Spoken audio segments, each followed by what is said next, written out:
Estudo Bíblico 11.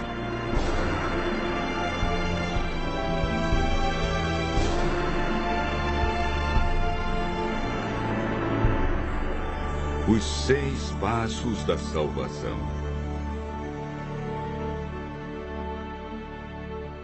Hoje vamos aprender um dos temas mais fascinantes da Palavra de Deus: a salvação. O estudo está dividido em 3 partes: a salvação no Antigo Testamento, a salvação no Novo Testamento e 6 passos que o homem deve dar para confirmar a salvação.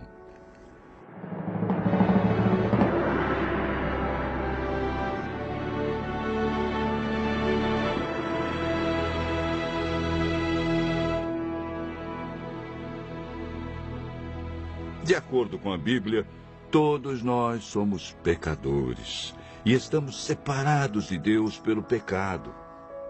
O profeta Isaías afirma que as vossas iniquidades fazem separação entre vós e o vosso Deus, e os vossos pecados encobrem o seu rosto de vós, para que não vos ouça.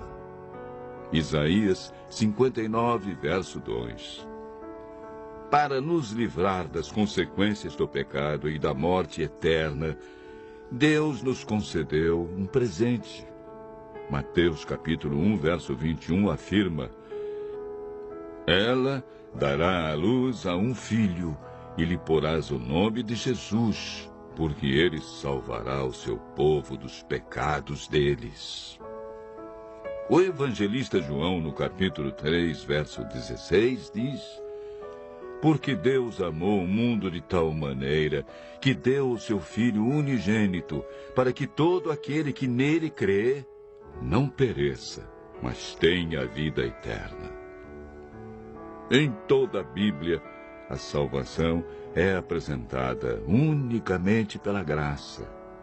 O termo usado para referir-se à salvação no Antigo Testamento é graça.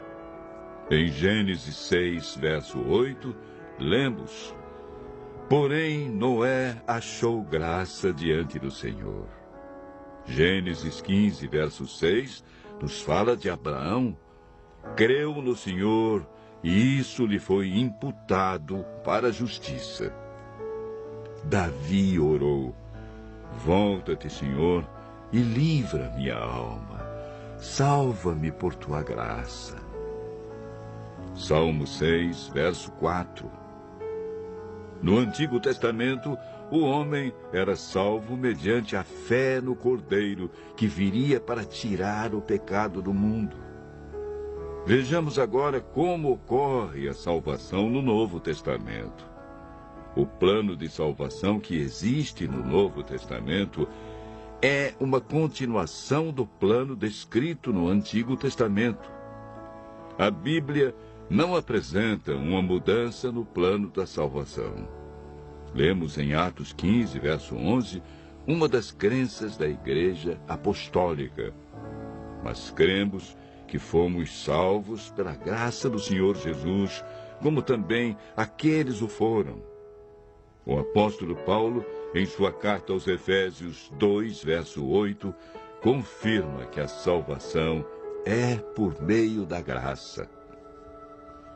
Porque pela graça sois salvos mediante a fé. E isto não vem de vós, é dom de Deus.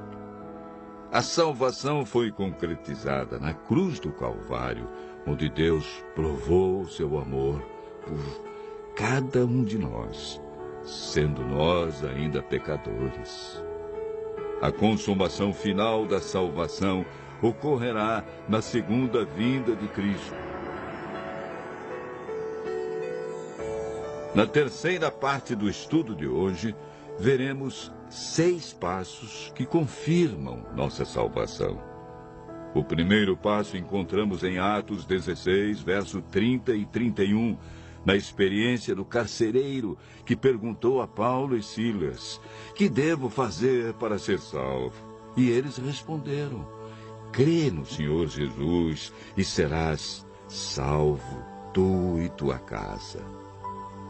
Não existe salvação sem crença no Senhor Jesus como o Cordeiro de Deus que tira os nossos pecados. O segundo passo é registrado em Atos, capítulo 3, verso 19. Arrependei-vos e convertei-vos para serem cancelados os vossos pecados. Toda pessoa que aceita a Cristo passa por esse processo de arrependimento e conversão, ou seja, o abandono das coisas erradas. A conversão é chamada também na Bíblia de novo nascimento. O terceiro passo é apresentado na primeira carta de João, capítulo 1, verso 9.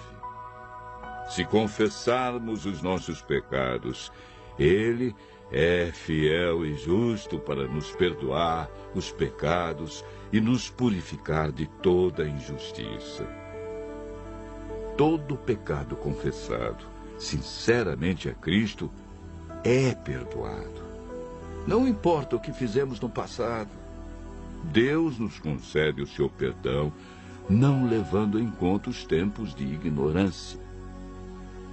O quarto passo da salvação está relatado em Mateus 19, versos 16 e 17, na resposta de Jesus ao jovem rico. Se queres, porém, entrar na vida, guarda os mandamentos. O amor que o jovem rico demonstrava por Jesus não era suficiente para viver em conformidade com os mandamentos. Jesus disse: aquele que me ama, guardará os meus mandamentos. O amor nos motiva, cria em nós o desejo de obedecer. Quando amamos verdadeiramente a Jesus, descobrimos que os seus mandamentos não são pesados. O quinto passo é apresentado em Marcos 16, verso 16. É uma declaração de Jesus. Quem crer e for batizado será salvo. Quem, porém, não crer será condenado. O batismo é a demonstração pública de que cremos em Jesus, de que abandonamos o pecado e vamos viver de acordo com os seus ensinos deixados na Bíblia. O último passo para a salvação encontramos em Mateus 24, verso 13, na declaração de Jesus. Aquele, porém, que perseverar até o fim, esse será salvo. Perseverar é continuar praticando os ensinamentos que aprendeu. É a capacidade de continuar, apesar dos obstáculos e dificuldades que encontramos pelo caminho. Aquele que perseverar até o fim receberá a coroa da vida. Deus, em seu infinito amor e misericórdia, fez com que Cristo, que não conheceu pecado, se tornasse pecado por nós, para que nele fôssemos feitos justiça de Deus. Por meio do Espírito Santo, nascemos de novo, somos santificados, nossa mente é renovada. O Espírito Santo escreve a lei de Deus em nosso coração e recebemos o poder para levar uma vida santa. Permanecendo nele, nos tornamos participantes da natureza divina e temos a certeza da salvação. Continue ouvindo a voz de Deus e aceite a salvação e o poder que Jesus nos dá para viver uma nova vida.